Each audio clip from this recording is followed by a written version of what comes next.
Today was the first hustings of the campaign season, and it was hosted by Queen Catherine School in Kendal. The young people that go to that school are fantastic. They asked some really challenging and thoughtful questions, and I think they really kept all of us on our toes.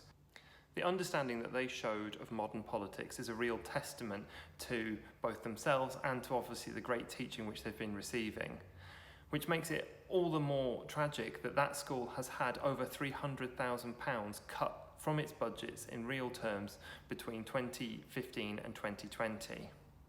That amounts to over £300 worth of cuts per pupil attending the school. Unfortunately, that's not the worst of it. Kirby Kendal High School has had over £425,000 cut from its budgets, which is over £500 per pupil, and enough money to fund 8 teachers' salaries. But it's rural communities who are really suffering, with rural primary schools seeing huge cuts on a per pupil basis, with one primary school in Witherslack having nearly £2,000 per pupil cut from its budgets.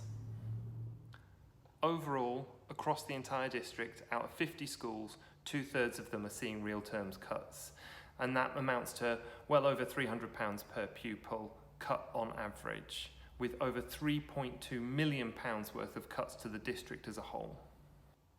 The Conservatives have really swung the wrecking ball when it comes to education.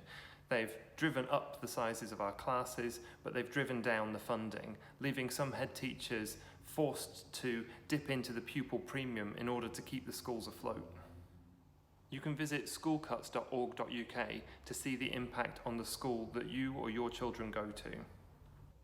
Labour is going to undo these cuts and make sure that schools get a proper increase in their funding. We'll make sure that class sizes stay below 30 for all 5, 6 and 7-year-olds, and we'll make sure that every primary school child gets a free school meal. On the 12th of December, vote Labour for real change.